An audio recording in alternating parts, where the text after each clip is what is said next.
Hi viewers, welcome back to another awesome video. பல பேரும் இந்திய டிஃபென்ஸ் நியூஸ் தான் வேணும் அப்படின்னு போல் பண்ணியிருந்தீங்க. அதனால இன்னைக்கான காணொலியில் இந்திய பாதுகாப்பு செய்திகளை நம்ம பார்த்து என்ஜாய் பண்ண இருக்கோம். இந்தியா மிக அதிநவீன சக்தி வாய்ந்த ரேடார்கள் including 5th gen fighter aircraft மற்றும் ஸ்டெல்த் ஏர்கிராஃப்டை டிடெக்ட் பண்ணும் ரேடாரை தற்சார்பாக இந்தியா உருவாக்கி உலக நாடுகளை பீதிக்கு உள்ளாக்கியிருக்கு. ரஃபேலின் புதிய அப்டேட் இப்போ இந்திய விமானப்படையை கவலைக்குள்ளாக்கியிருக்கு. எது மாதிரியான அப்டேட் இப்போ ரஃபேலுக்கு பற்றி வந்திருக்கு அப்படிங்கிறத இன்றைக்கான காணொலியில் நம்ம பார்த்து தெரிஞ்சுக்க போகிறோம். ரொம்ப முக்கியமாக நம்ம தமிழ்நாடு மற்றும் தமிழ்நாட்டின் பல மாவட்டங்கள் இந்தியாவின் பாதுகாப்பு மையமாக மாற இருக்குன்னு நம்மள எத்தனை பேருக்கு தெரியும் friends. Most important news. So வாங்க இன்றைக்கான செய்திகளை முழுசாக பார்த்து என்னென்னு தெரிஞ்சுக்கலாம். அதற்கு முன்னாடி போன காணொலியில் நம்ம F-22 இந்தியா வேணும்னா வாங்கலாம், அதற்கான கேட் ஓப்பன் ஆகியிருக்கு அப்படின்னு நான் ஒன்று சொல்லியிருந்தேன். ஸோ அது F-22 போர் விமானம் இல்லை, F-21 அப்படிங்கிற போர் விமானம். ஆக்சுவலாக F-16 ஸ்லைட்டாக மாடிஃபை பண்ணி இந்தியாவுக்காக கொடுக்கப்படும் F-16 வேரியன்ட் தான் F-21. ஸோ அதுதான் இந்தியாவுக்கு கொடுக்க போகிறாங்க. F-22 இந்தியாவுக்கான போர் விமானம் இல்லை. ஈவன் அமெரிக்காவின் அலைஸுக்கு கூட F-22 தரமாட்டாங்க அமெரிக்காஸ், பிகாஸ் அது அவங்களுக்காக உருவாக்கின போர் விமானம். அதோடைய டெக்னாலஜியை யார் கூடயும் அவங்க ஷேர் பண்ணக்கூடாது அப்படிங்கிறதுக்காக தான் F-22 போர் விமானத்தை யார் கூடயும் ஷேர் பண்ண மாட்டாங்க. அதனால் so F-22 is not for sale even India. So போன காணொலியில் அதை மாற்றி சொல்லியிருந்தோம். ஆக F-22 இல்லை, F-21. ஆனால் F-22 நம்ம ஏரோ இந்தியா 25ல் வானத்தில் பறக்க இருக்குது. நீங்கள் பெங்களூரு போனீங்கன்னா F-22 நீங்கள் பார்த்து ரசிக்கலாம். ஸோ கரெக்ஷன் பண்ணிடலாம். வாங்க இன்னைக்கான காணொலியில் நம்ம தமிழ்நாட்டை பற்றியும் ரஃபேலை பற்றியும் முக்கியமாக அந்த அட்வான்ஸ்டு ரேடாரை பற்றியும் தெரிஞ்சுக்கலாம். நீங்கள் பார்த்து கொண்டிருப்பது ஆயுதம் அறிவோம் நேயர்களுக்கு அன்பு வணக்கங்கள். Let's dive into it.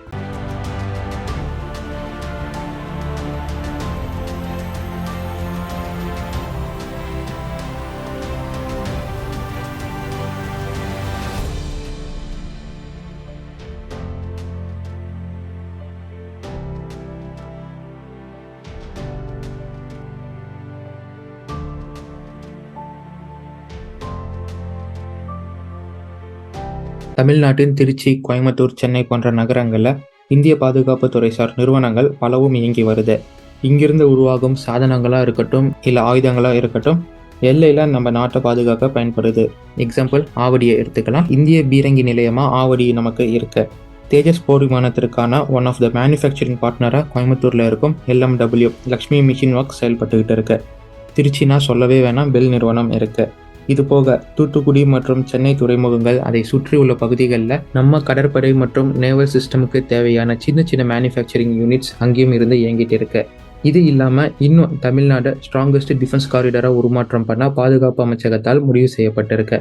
இதற்காக தமிழ்நாட்டின் ஒசூர், சேலம், கோயம்புத்தூர், சென்னை மற்றும் திருச்சி ஆகிய நகரங்கள் தேர்வு செய்யப்பட்டு சுமார் 100 கோடி முதலீடு இந்த மாவட்டங்களில் செய்யப்பட இருக்கு. இந்த நகரங்களில் இருந்து இந்திய பாதுகாப்புக்கு தேவையான avionic system, naval system and missiles உருவாக்கப்பட இருக்கு. இது மூலமாக பல சிறு நிறுவனங்களும் கணிசமான இளைஞர்களுக்கு புதிய வேலை வாய்ப்பும் இந்த மாவட்டங்களை கிடைக்கப்பெறும். இனிமேல் தமிழ்நாடு வெறும் வளர்ந்து வரும் தொழிற்துறை நகரங்களை கொண்டதாக மட்டும் இல்லாமல் வளர்ந்து வரும் பாதுகாப்பு துறைசார் நிறுவனங்களை கொண்டதாகவும் இருக்க போகுது. இது மாதிரியான அதிரடி முடிவுகள், குறிப்பாக தமிழகத்தை மையப்படுத்தி எடுக்கக்கூடிய டிஃபென்ஸ் ரீதியான முடிவுகள் மத்திய அரசிடமிருந்து வரவேற்கப்பட வேண்டும். இந்திய கடல் எல்லையாக இருக்கும் நம்ம கடற்கரைகள் மற்றும் நம்ம கடல் எல்லைகள் அதிநவீன நேவல் சிஸ்டமை கொண்டு பாதுகாக்கப்பட வேண்டும். Not only to safeguard our fishermens, even to counter Chinese naval presence and threats also. So எதை சொல்கிறேன் அப்படின்னு புரியும். ஆப்வியஸ்லி ஸ்ரீலங்காவை தான் நான் இங்கே சொல்கிறேன். ஒரு சில வளர்ந்த நாடுகளிடமே இருக்கும் 5ஆம் தலைமுறை போர் விமானத்தையும் ஸ்டெல்த் போர் விமானத்தையும் கண்டுபிடிக்கும் சக்தி வாய்ந்த VHF ரேடார்னு சொல்லக்கூடிய ஆன்டி ஸ்டெல்த் ரேடார் இப்போ இந்தியாவிடமும் இருக்கு. ஜனவரி 29ஆம் தேதி LTRA மற்றும் பெல் நிறுவனத்தால் இணைந்து உருவாக்கப்பட்ட இந்த very high frequency radar Tata ட்ரக்கில் மவுண்ட் செய்யப்பட்டு இந்திய ராணுவத்திடம் ஒப்படைக்கப்பட்டிருக்கு. 4.5th gen stealth fighters and 5th gen fighter ஏர்கிராஃப்டை அவ்வளோ ஈஸியாக இப்போ இருக்கும் அரே ரேடாரெல்லாம் கண்டுபிடிக்க முடியாது. இதற்கான காரணம், இப்போ இருக்கும் ரேடாரில் ஹை ஃப்ரீக்வன்சி X-பேண்ட் பயன்படுத்தப்படுது. இந்த X-பேண்டோடைய வேவ்லென்த் டிப்பிக்கலி ஷார்ட்டாக இருக்கும். ஷார்ட் வேவ்லென்த்தை design, shape and absorbent material கோட்டிங்கை கொண்டு நம்மளால் டிஸ்டர்ப் பண்ண முடியும். இதுதான் ரெடியூஸ்டு RCS இல்லைனா ரெடியூஸ்டு ரேடார் கிராஸ் செக்ஷன்னு சொல்லுவாங்க. இதை பயன்படுத்தி தான் 4.5th ஜென் ஃபைட்டர் ஏர்கிராஃப்டை ஸ்டெல்த்தாகவும் 5th ஜென் ஏர்கிராஃப்ட் டிசைனில் இருந்தே ஸ்டெல்த்தாகவும் இவங்க மாற்றி ரொம்ப நேர்த்தியாக பயன்படுத்திக்கிட்டு வராங்க.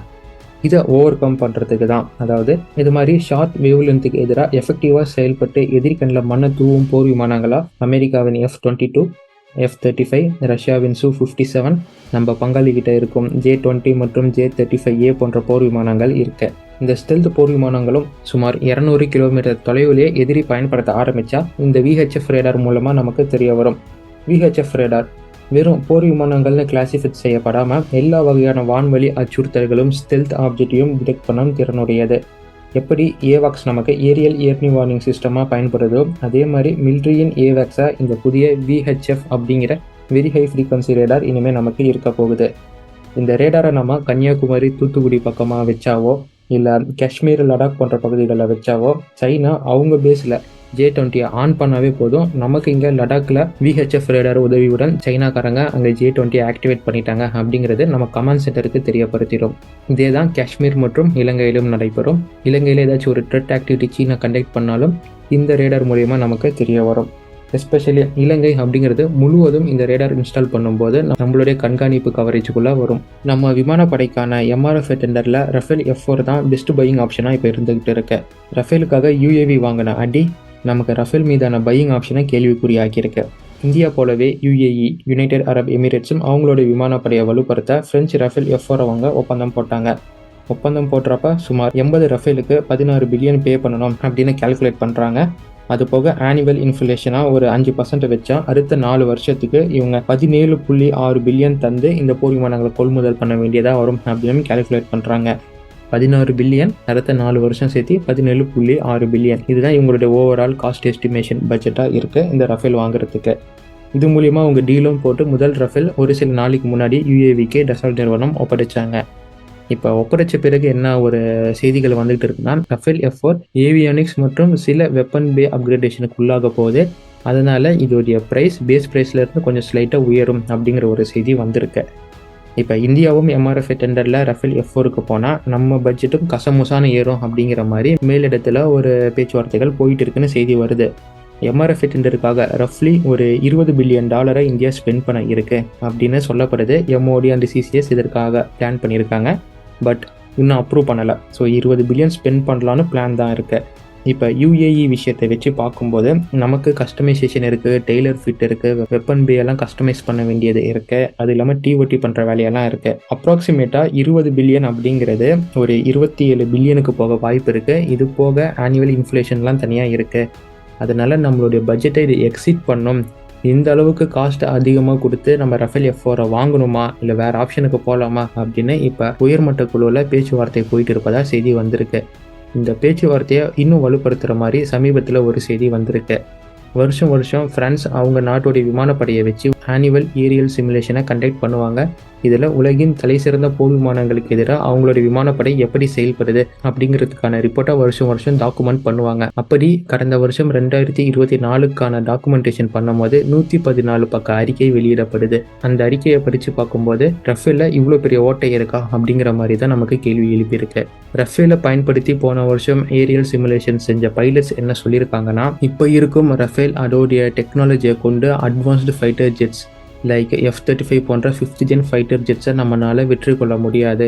மிகப்பெரிய லேகிங் இருக்குது இந்த போர் விமானத்தில். இதை வச்சு அதை கவுண்டர் பண்ணுறது ரொம்ப கஷ்டம் அப்படிங்கிற ஒரு ஸ்டேட்மெண்ட் அவங்க கொடுத்துருக்காங்க. இது போக அவங்க சஜஸ்டட் பண்ணது என்னன்னா, ரஃபேலை இந்த 5th ஜென் ஃபைட்டர் ஏர்க்ராஃப்ட்டுக்கு எதிராக அதோடைய ஸ்டெல்த் த்ரெட்டுக்கு எதிராக, அதாவது ஸ்டெல்த்தோடைய அச்சுறுத்தலுக்கு எதிராக இதை திறம்பட செயல்பட வைக்கணும்னா ரஃபேலோடைய ஏவியானிக் சிஸ்டம் மற்றும் வெப்பன் சிஸ்டம் மற்றும் எலக்ட்ரானிக் வார்ஃபேர் சூட்டை நம்ம அப்கிரேட் பண்ணி ஆகணும். இல்லைனா இந்த ரஃபேலை வச்சுக்கிட்டு நம்மளால் 5th ஜென் ஃபைட்டர் ஏர்க்ராஃப்டை எதிர்கொள்ள முடியாது அப்படிங்கிற மிகப்பெரிய கிளைமை முன்வைக்கிறாங்க. இப்போ சப்போஸ் நம்ம $20 பில்லியன் கொடுத்து 114 MRF-க்காக ரஃபேலை வாங்கினாலும் நம்ம எல்லையில் இது 5ஆம் தலைமுறை போர் விமானத்திற்கு எதிராக செயல்படுமா அப்படின்னு கேட்டால் பெரிய கேள்விக்குறியாக இப்போ நிற்கிது இவங்களுடைய கிரைம் சொல்கிறது படி. ஏன்னா பிரெஞ்சு நாட்டு பைலட்ஸு பிரெஞ்சு நாட்டு போர் விமானத்தில் குறை இருக்குது அப்படின்னு சொல்கிறதுக்கு அவங்க ஒன்றும் முட்டாள் இல்லை. பட் அவங்களே சொல்கிறாங்கன்னா சம்திங் அங்கே சஸ்பீஷியஸாக ஒரு மிகப்பெரிய ஓட்டை அந்த போர் விமானத்தில் இருக்குது அப்படிங்கிறது தான் நம்ம தெரிஞ்சுக்க வேண்டிய விஷயம். ஸோ மஸ்ட் கன்சர்ன் நியூஸாக அதோடைய எலக்ட்ரானிக் சூட் மற்றும் ஏவியானிக் சிஸ்டம் அப்கிரேட் பண்ணணும் அப்படிங்கிறத அந்த பைலட்ஸ் அங்கே இன்டிமேட் பண்ணியிருக்கிறாங்க. சப்போஸ் நீங்கள் ஒத்துப்பீங்களா, நம்ம நாடு 20 பில்லியனை கொடுத்து போர் விமானத்தை வாங்கி அது 5ஆம் தலைமுறை போர் விமானத்துக்கிட்ட தோற்று போச்சுன்னா நம்மளுடைய வான் பாதுகாப்பு, அதாவது ஏரியல் சுப்பீரியாரிட்டி 20 பில்லியனை கொடுத்தும் செக்யூர் பண்ண முடியலனா அந்த 20 பில்லியன் நம்ம எதற்கு செலவிடணும் அப்படிங்கிற கேள்வி உங்களுக்கு எழும்புதா இல்லையா? உங்களுடைய கருத்துக்கள் என்ன அப்படிங்கிறத கமெண்ட் பாக்ஸில் சொல்லுங்கள். இந்திய பாதுகாப்பு செய்திகளில் 3 முக்கிய விஷயங்களை நம்ம தெரிஞ்சிருக்கிறோம். ஒன்று, நம்ம தமிழ்நாடு எப்படி டிஃபென்ஸ் மையமாக மாறப்போகுது அப்படிங்கிறது. இன்னொன்று, VHF very high frequency radar எப்படி நம்மளுடைய ஸ்ட்ராட்டஜிக் கேமை மாற்ற போகுது அப்படிங்கிறதையும், எப்படி நம்மளுடைய எதிரிகளுக்கு ஒரு பயத்தை தரப்போகுது அப்படிங்கிறதையும், ரஃபேலியன் அப்டேட் எவ்வளோ பெரிய க்ரூஷியல் டிசிஷனை எடுக்க வைக்க போகுது அப்படிங்கிறதையும் இன்றைக்கி நம்ம டிஸ்கஸ் பண்ணியிருக்கிறோம். இந்த செய்திகள் எப்படி இருக்குது அப்படிங்கிறத உங்களுடைய கமெண்ட்ஸை கமெண்ட் பாக்ஸில் போடலாம். மீண்டும் அடுத்த பதிவில் சந்திக்கிறேன். அதுவரை இணைந்திருங்கள். ஆயுதம் அறிவோம். Until it's signing off from ஆயுதம் அறிவோம். Stay tuned for next video, my dear friends. நன்றி, வணக்கம்.